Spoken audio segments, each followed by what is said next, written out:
तो चलिए बढ़ते हैं आज की कहानी की ओर। दोस्तों, मुझे ट्रक चलाते हुए एक लंबा वक्त गुजर चुका है और इन बीते सालों में मैंने हिंदुस्तान के दूर दराज इलाकों का सफ़र किया, जिनमें से कुछ ऐसे थे जो कि प्रेत बाधित माने जाते थे, जहां जाने का मतलब सिर्फ और सिर्फ मौत था। पर मैंने इन सब बातों को दरकिनार कर उन सभी रास्तों से गुजरा जो मोस्ट हॉन्टेड थे। इन रास्तों से गुजरते वक्त बेचैनी घबराहट तो होती थी, जो कि लाजमी भी था। पर जब मैं 2014 की रात को पुणे के लिए निकला तो उस हॉन्टेड हाईवे पर जो मेरे साथ खटा उसने मुझे हिला कर रख दिया। तो आइए जानते इस कहानी को और भी करीब से। दोस्तों, मैं हैदराबाद के लोकल एरिया में अपनी बीवी और 2 बच्चों के साथ रहता हूँ। आज से तकरीबन 1 साल पहले मैं कुछ दिनों के लिए छुट्टी पर था। फिर अचानक ही सुबह सुबह ही मेरे पास एक दुकानदार की कॉल आ गई। वो दुकानदार मुझसे कहने लगा कि मुझे हैदराबाद से पुणे के बड़ी सी दुकान में उसका सामान ट्रक से डिलीवर करना है। मैंने उस दुकानदार से कहा कि मैं तो अभी छुट्टी पर हूँ, लेकिन वो दुकानदार मानने को जरा भी तैयार नहीं था। उसकी बातों से ऐसा लग रहा था कि उसका वहाँ पर सामान पहुँचाना बहुत ही ज़रूरी है। मैंने भी सोचा कि हैदराबाद से पुणे 1 रात का ही तो वक्त लगेगा और मैं भी उस दुकानदार की बात मानकर आज शाम को ही निकलने की तैयारी में लग गया। लेकिन मुझे आज की रात निकलने के लिए मेरी बीवी को मनाना बहुत ही ज़रूरी था। मेरे बहुत ही रिक्वेस्ट करने पर मेरी बीवी ने मुझे आज रात जाने के लिए हाँ कह दिया। मैं इतना सुनते ही उस दुकानदार के पास जाकर अपने ट्रक की लोडिंग कराने लगा। ट्रक की लोडिंग होते ही मैं निकलने के लिए ट्रक में बैठा ही था कि उस दुकानदार ने मुझे अपने साथ उसका एक खास आदमी ले जाने के लिए बोला। तो मैं ठीक है कहते हुए उसके आदमी के साथ निकल पड़ा। मैं सोच रहा था कि शायद उस दुकानदार को मुझ पर भरोसा नहीं होगा, इसलिए उसने अपने एक आदमी को मेरे साथ भेजा। और अभी मैं इन सब ख्यालों में ही था कि उस आदमी ने अपना परिचय देते हुए कहा, मेरा नाम अतुल है। मैंने उस आदमी की बात पर अपना अरविंद नाम बताते उस आदमी से पूछा, आपको ट्रक तो चलानी आती होगी ना, क्योंकि हमें रात भर तो लग ही जाएंगे पूना पहुँचने में, और आप भी थोड़ी दूर तक ट्रक को चला लेंगे तो मुझे भी काफ़ी मदद मिल जाएगी। तभी अतुल ने मेरी बात पर जवाब देते हुए कहा, हाँ क्यों नहीं, जब आप थके हुए महसूस करें तो मुझे बोल देना, मैं ड्राइविंग कर लूँगा। अब हम दोनों आपस में बातें करते हुए आगे की तरफ बढ़ रहे थे और देखते ही देखते अब रात के 10 बजने को आए थे और पहले के मुकाबले आज हाईवे पर बहुत ही कम गाड़ियाँ चल रही थी। इक्का दुक्का गाड़ियाँ ही दिख रही थी। मैंने वहीं पर बैठे अतुल से कहा, यहाँ पतिघनपुर में बिरयानी बहुत फेमस है, ज़रा हम भी तो देखें कि यहाँ की बिरयानी इतनी फेमस क्यों है। मैंने ट्रक को बिरयानी वाले ढाबे से थोड़ी दूर पर लगाकर बिरयानी खाने चला गया। अब मैंने बिरयानी ऑर्डर की ही थी कि अतुल ने बिरयानी के साथ एक देसी शराब का भी ऑर्डर दे दिया। अब मैंने उसे बहुत ही समझाया कि दारू पीकर ड्राइव कैसे करेंगे, पर अतुल मेरी बात सुनने को तैयार ही नहीं था। एक देसी दारू के साथ बिरयानी देखकर दूर से मुंह में पानी आने लगा था। अब हम दोनों पूरे मजे में बिरयानी और देसी दारू का लुत्फ उठाने में इतना मगन हो गए थे कि देखते ही देखते हमने कब 3 बोतल खाली कर दी, हमें पता ही नहीं चला। अब देसी शराब ने हम पर अपना असर दिखाना शुरू कर दिया था, लेकिन अभी हम होश में थे। अतुल ने मुझे अब चलने के लिए कहा, लेकिन मैंने सोचा कि नशे के हालत में अगर गए तो भारी नुकसान हो सकता है, इसलिए मैंने अतुल से थोड़ी देर आराम करने को कहा।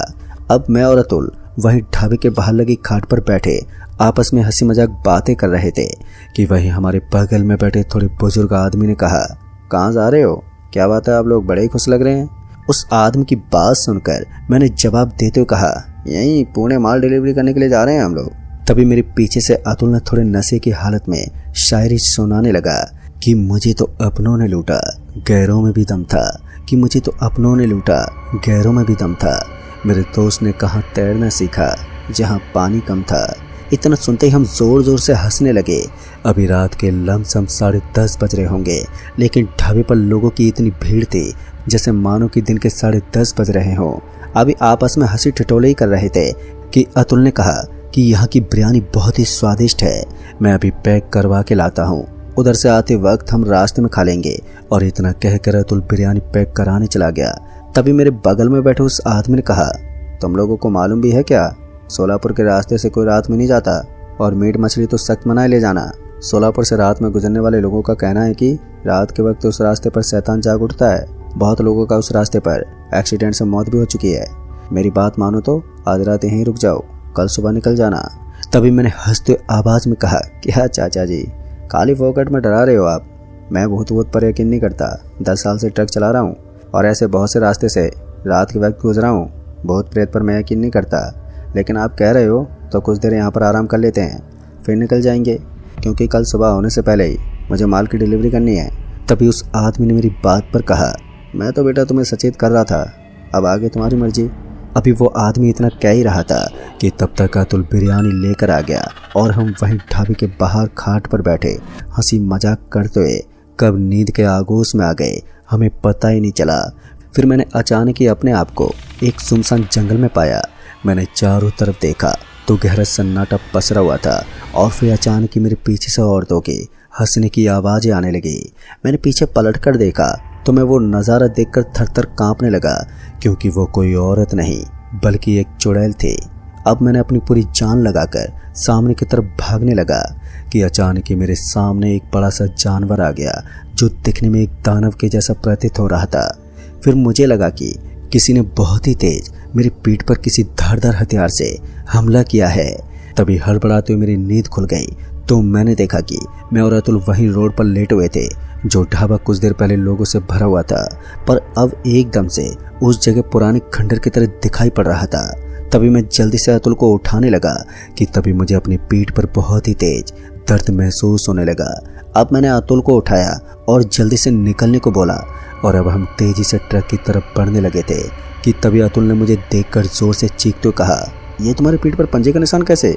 तभी मैंने घबराते हुए अतुल से बोला, पहले ट्रक में चल, यहाँ कुछ ठीक नहीं है।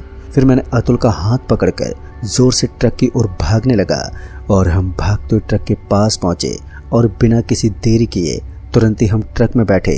मैंने ट्रक चालू किया और सामने की ओर पूरी रफ्तार में भगाने लगा। अब मेरे समझ में कुछ नहीं आ रहा था कि हमारे साथ ये हो क्या रहा था। अब मैं और अतुल बड़े हिम्मत के साथ आगे बढ़ रहे थे। चारों तरफ गहरा सन्नाटा पसरा हुआ था और अभी हम तकरीबन 2 से 3 किलोमीटर आगे बढ़े ही थे कि वही आदमी जो हमारे साथ वहां पर बैठा हुआ था, अब वो सड़क के किनारे से लिफ्ट का इशारा कर रहा था। लेकिन मैंने गाड़ी रोकना ठीक नहीं समझा। जब मैंने ट्रक को उसके बगल से निकाला तो मैंने देखा कि वो आदमी बुरी तरह से जख्मी हो चुका था। अब इतना देखते ही मैंने ट्रक को रोककर उस आदमी को अंदर आने का इशारा किया और जैसे वो आदमी ट्रक में आकर बैठा तो मैंने देखा कि उसके शरीर पर वैसे निशान हैं जैसे मेरे शरीर पर उस डरावने सपने के बाद बन गए थे। मैंने उस आदमी से पूछा कि आप तो हमारे साथ थे, फिर एकदम से यहाँ कैसे पहुँच गए और इतनी चोटें कैसे लगी आपको? उस आदमी ने मेरी बात सुनकर कपकपाती हुई जुबान में कहा कि तुम लोगों के साथ मैं भी वहीं सो गया था कि तभी एकदम से मेरी आंख लग गई तो मैंने खुद को इस जंगल में पाया। इससे पहले कि मैं कुछ समझ पाता कि मेरे सामने से अचानक एक बड़ा सा काले रंग का जानवर जैसे दिखने वाला कोई दानव मुझे देखकर मेरी तरफ दौड़ने लगा। मैं उसको देखते रोड की तरफ जोर से भागने लगा। एक पल को तो मैं उस जानवर की गिरफ्त में आ गया था, पर मेरी कुछ भी समझ में नहीं आ रहा था कि मैं क्या करूं कि तभी मुझे तुम्हारी ट्रक आती हुई दिखी, जिसकी आवाज़ सुनकर वो जानवर मुझे छोड़कर जंगल की ओर भाग खड़ा हुआ। दोस्तों, मैंने उस आदमी की बात सुनते ही ये समझने में देर नहीं लगी कि यहाँ पर कोई बुरी शक्ति है जो हमें आगे नहीं जाने देना चाहती। मैंने पूरी हिम्मत के साथ लगभग 70 की स्पीड से गाड़ी को भगाने लगा कि तभी अचानक की कोई काली सी परछाई ट्रक के शीशे से टकराते हुए आर पार चली गई। इतना सब देखकर हम लोग बुरी तरह से डर गए थे। अभी मैं ट्रक पूरी स्पीड से भगा ही रहा था कि मैंने ट्रक की स्पीड से एक 15 साल के बच्चे को दौड़ते देखा। मुझे उसका शरीर तो साफ साफ दिखाई नहीं दे रहा था, लेकिन उसकी आंखें सुर्ख लाल रंग की उस अंधेरे में साफ साफ दिखाई पड़ रही थी। मैंने अतुल और उस आदमी को उस लड़के को दिखाया तो उस जख्मी आदमी ने कहा कि ये कोई इंसान नहीं है बल्कि ये एक प्रेत है और हम इसके नज़र में आ गए हैं। अब ये हम में से किसी को नहीं छोड़ेगा।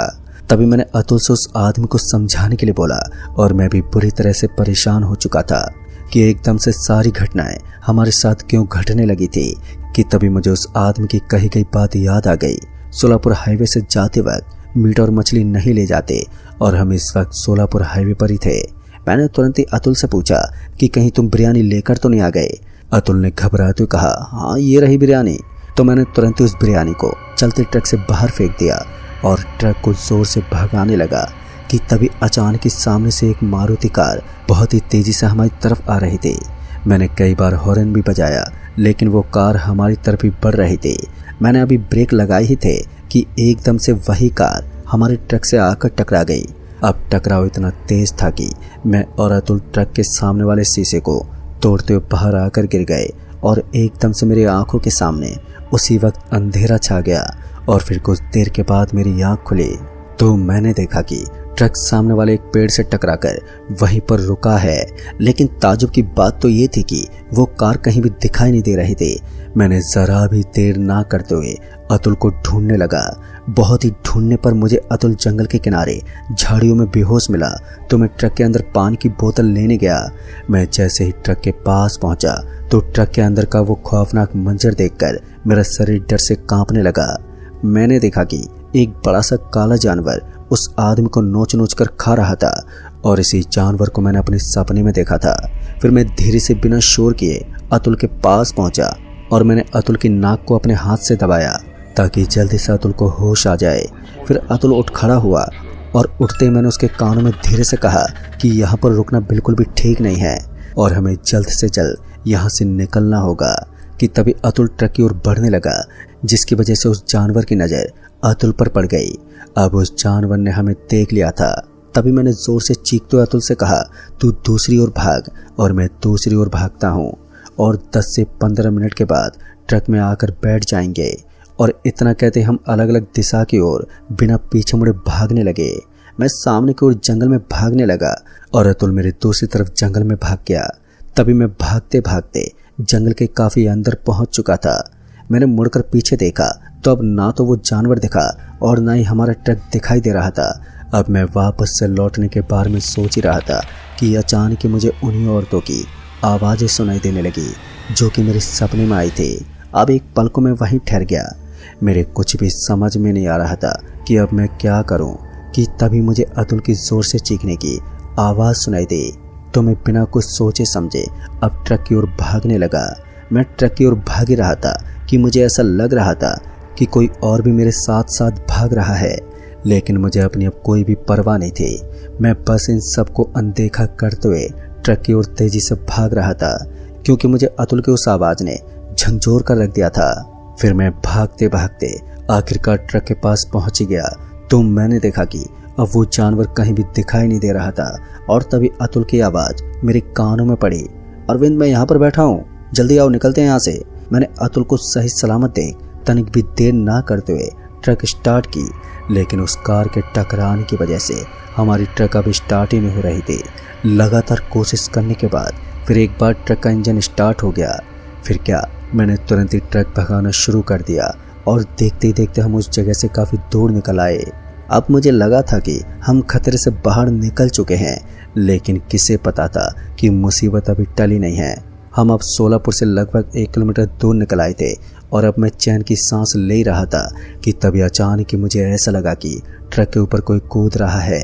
एकदम से जोर जोर से औरतों के रोने की आवाज़ सुनाई देने लगी थी तो कहीं बच्चों के चीखने की आवाज़ें सुनाई दे रही थी और वो काली परछाई जिसकी सिर्फ सुर्ख लाल आंखें दिखाई दे रही थी वो लगातार ट्रक की स्पीड से मुझे घूरते हुए दौड़ रही थी।